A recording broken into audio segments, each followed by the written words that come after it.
Today we're going to do a flip cup pour painting, and we're going to see what happens when we add more layers of paint, thinner layers versus more thicker layers. So I am using only Creative Inspirations paints. You get these at Jerry's Artarama. That one is titanium white. This one is called Purple Lake.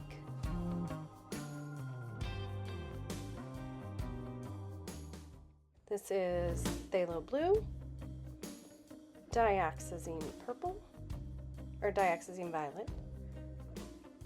This is Ultramarine Blue, Metallic Gold, and I'll just spill some paint here for funsies, and I have Payne's Gray. These are mixed with 1 part paint to 2 parts American Flood Floetrol, and about a half a part is just distilled water. When stirring these and watching it pour off the stick, you can see that it leaves barely any trace behind in the cup before sinking immediately in. I am going to do, I believe I do 5 layers of each color of paint. They're fairly thin layers. I have another painting that I did that is using the exact same colors from the exact same cups, but I did only 2 layers, making the other layers thicker, and I wanted to see the difference between the 2 paintings, and I will show you that in another video. But right now I'm just going to finish layering this cup.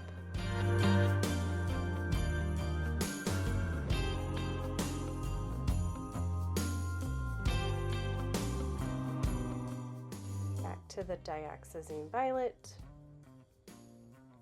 and white. And this Payne's Gray is, when it's mixed with white and a gold, it almost gives off a slightly teal color. Okay, so now we have all the layers in the cup. Very pretty, they're keeping their shape inside the cup. And we're gonna flip. Just give this a minute to sink down, let all those paint colors go toward the top of the cup, which is now against the canvas. Give it a good tap, and we'll pop this off of there. And the thing that I like more about having the more layers that are a little bit thinner versus the thinner layer, or the thicker layers, is you get these really pretty stripes of color, and when those spread out, they're super gorgeous. You can see the cup basically does the exact same thing as the canvas does, and it's really neat. I'm just going to take some of this excess paint in my cup and put it on the corners to help get that paint to flow to the edges a little bit better. I'm going to move this just a little bit toward the center and spread out this paint across the edges to help everything flow better. This isn't necessarily something you have to do. If you want to keep more of the design that's on the canvas, it helps so that you don't lose as much of the paint. It helps it flow, because if you don't have anything around it, what's going to happen is this paint will actually just kind of fold underneath itself as it moves toward those edges of the canvas. So I just kind of smear on a little bit of it so that it helps it, once it gets to it, just move really easily over the edge without buckling up underneath itself. I'm just going to give this a quick torch to pop those remaining air bubbles.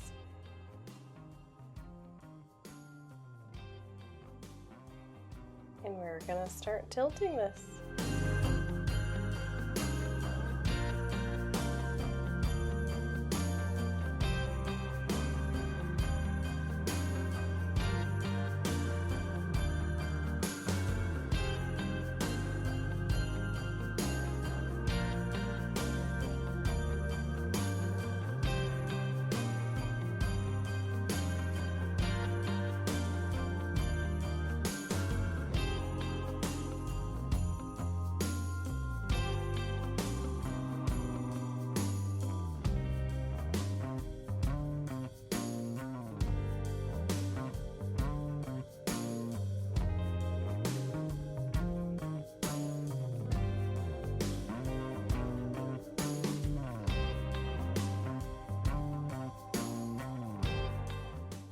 to spend a little bit of time here shifting this paint around, finishing getting all of it off the edges, and work on really just the composition of the painting itself and where I want the paint to show everywhere. I'm trying to save that darker Payne's gray down here at the bottom. And I want to keep those lines that I was talking about earlier. But I'm not really liking as much of that white that's there. I'm just going to push some of that off and then see kind of what's left. I have a lot of that. It's either the Phthalo Blue or the Ultraviolet or Ultramarine Blue, and that's taking up quite a bit of this painting, so I'm just still moving things around. Just kind of seeing where I want things. I do like those really tight looking lines, and I really don't want to lose those, but I really felt like I needed to get some of that lighter white still off of that painting. And then I'm going to push some more of this blue off because it's just too much for me. I need to get rid of some of that.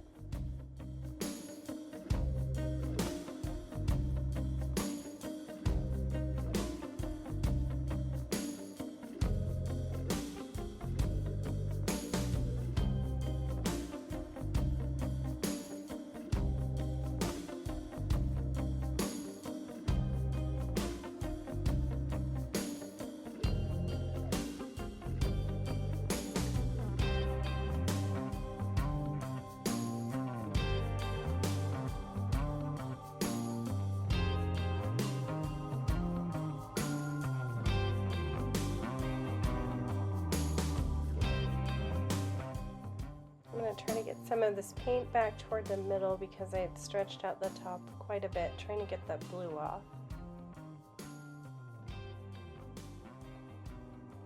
And then just adjusting to get the exact composition that I really want.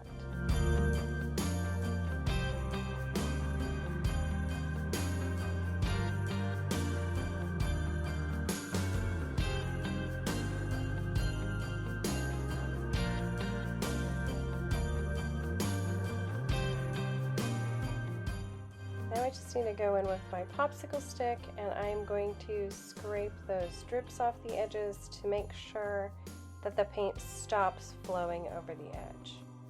Because I really like the way this is positioned on here, and if you scrape underneath the edge of the canvas, that helps keep things from continuing to trail over the edge. And then you lose the composition that you worked so hard to achieve. And I'll do this again just to make sure that I got everything off. I did lose quite a bit of paint over the edges when doing this painting, and I'm going to go back after I put this painting aside, and I'm going to scrape that blue color and the mixture back off the table, and I'll get kind of a mix in between the three blue colors that I used, and it'll have a little bit of a metallic sheen to it just because of that gold that was in there, but it's more than enough to use again in another painting. And I think I end up, between the two paintings that I do, I end up with enough blue paint to do just a blue background of paint for a whole nother painting. So I definitely save those drippings and use them again later. And here is the final result of this one. It's still very wet, but I do love the striations and those lines that were created from the thinner layers with just a little bit less paint. And if you'd like to see the painting where I do the same painting with just 2 layers of each color, so they're much thicker layers of paint, you can see that here. See you guys later.